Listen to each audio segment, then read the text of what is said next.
This cereal's so good. Got like fruit and stuff in here.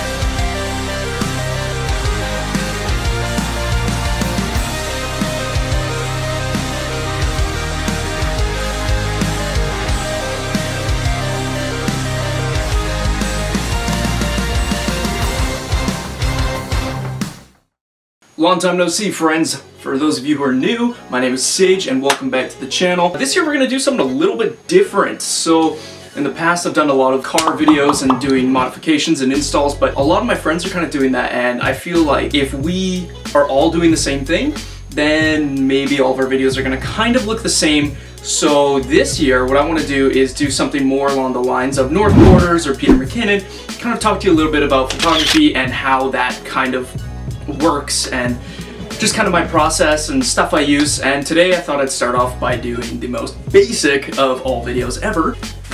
What's in my camera bag? So we're going to start off with the bag itself. The bag itself is a Lowepro Slingshot 300 AW, which I think stands for like all weather or something. It's got a couple of cool features. So it's got like a sling in the back and kind of carry it kind of like a backpack. So the bag has a bunch of different pockets for lenses and your camera and whatnot. It also has this cool cloth that's built in. It kind of just tucks right inside here. Also comes with a nice memory card holder.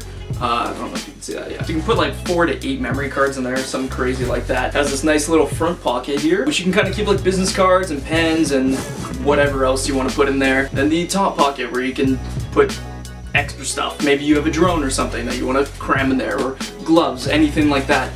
Something that's just going to make your life a lot easier in all different kinds of conditions. Next up, we're going to talk a little bit about memory cards. I have 4 of them. One of them is currently in the camera I'm using right now, and I'll kind of get to that in a second. Yeah, just a couple SD, like micro SD cards, and then I have 2 regular size SD cards. The reason I have the micro SD is because I'm also using this little Sony Action Cam. I don't use it that often. It's not the best camera, but I won it in a raffle. Next up, I keep like business cards. You know, you never know when you're out shooting and you're just taking some photos and someone comes up to you and talks to you a little bit like, hey man, how's it going? You photographer? And you're like, yeah, sure am. Here's my card. Call me if you need anything. You know, it's very good to have these. I got these done on Vistaprint. I kind of just made the design, you know, very simple about 2 years ago. And I've had them for a while, ordered a crap ton of them, and I'm still using them. So next up we're going to talk about camera straps. And I have this one, which is just the standard Canon one. I don't use the camera strap that often, mostly because I don't really like how that one feels. So what my buddy did, Mike actually, Anti-Perfect, go check him out. He actually got me this Takata one.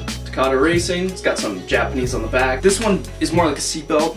Kind of feels better on the neck than the kind of weird pleather that Canon gives you. So I don't know, I just recommend getting a different camera strap than the one that comes with the kit. Boom, charger, magnifying glass. You can put this up to your lens, kind of get like a weird effect.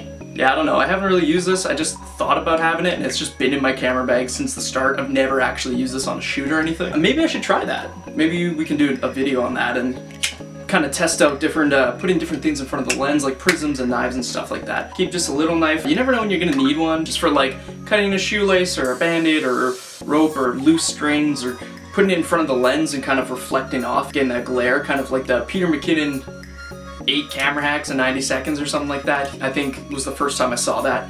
And so I've just kind of kept a little knife in my bag ever since. So I also keep a pen on me because you never know when you're going to need a pen, just for signing things or just leaving notes. It's good for your business cards if you want to write a personalized note on the back or something. So I have this card reader. It has just simple SD, micro SD card.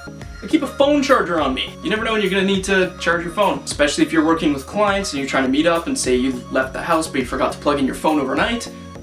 Phone charger there to save the day. Speaking of phones, this is my this is the beginner vlogger rig. I got my Samsung S9 here, a little kind of adapter that I think actually Mike gave me. Mike gives me a lot of stuff. He just has no use for it. He just gives me a lot of stuff. He just likes a simple setup. So I kind of take his leftovers. It's just a little dollar store type connector here, a little dollar store tripod. works. Okay, so next up we have this Optica kind of cage. It's very useful. It's got 3 little hot shoe accessories here, so you could put like a light, you could put a field monitor, and you could put a Rode microphone or something like that. You'd put your camera in here, and it's not a stabilizer or anything, but it is kind of useful for just kind of getting those low shots while you're skateboarding or BMXing or kind of whatever, doing like action shots. You kind of just hold it low and drag it across the frame. Now this is a Steadicam. This is a stabilizer. It's a Steadicam Merlin, I believe 1. It's a little bit janky, honestly. It's very sensitive. I was reading reviews after I bought it, and it turns out that this thing's so sensitive that you have to like set the weight and everything with the on switch actually on, battery full, card in the camera. Like, it's that sensitive. This is where this setup is gonna come in handy, because now I'm using my camera here. You can see got all my lights set up and everything, but now I need to use this camera to tell you which camera I'm using, which is the Canon Rebel T5. I'm just using the 18-55 EFS kit lens. There's no image stabilization or anything like that, but it does get the job done. I've got this nice little tripod. I don't remember what it's by. I think it's Soligar. I got it at Walmart for $55. Okay, now we're gonna talk a little bit about lenses. So, like I just mentioned, I am using the EFS 18-55, which is just the basic kit lens that comes with the Canon Rebel T5. I did go online and I did find a couple of lenses. One of them I goofed on. I actually can't use it, which is this Soligar 28mm with f2.8, and it has this Kenko Skylight 1A filter on it, and I've heard great things about this lens. Problem is, I found an adapter one time, never found it again. Can't find it. So if anyone knows where I can get an adapter for this to the T5, let me know. Someone who's a lens expert. Next up we have the Tokina. This is a 200mm 3.5. It's not zoom, it's actually a prime lens, which is really weird. It's got the little lens hood, but I know I have taken some shots where I've had to be like 100 feet away from the subject to actually get the shot. I don't know how well you can see this, but it actually has a mechanical aperture. So it's not very smooth. It does like, it's noisy. And I pair it with this little adapter ring that I got. There you go, that will now fit right on the camera. Next up, I do carry just a little cleaning cloth for lenses, microfiber and whatever.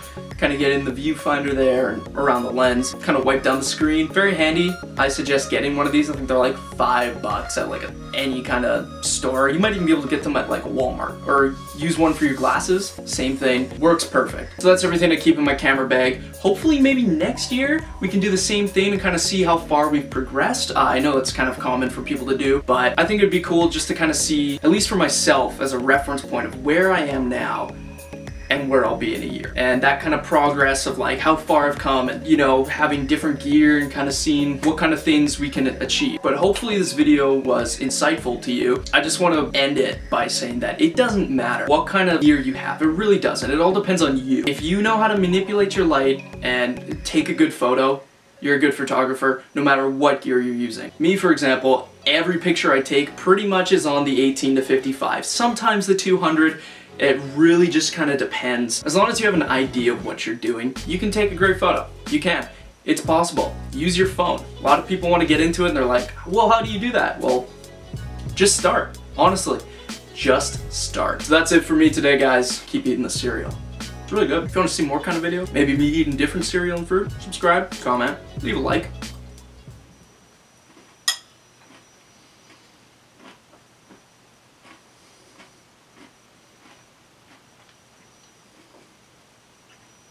Bye-bye.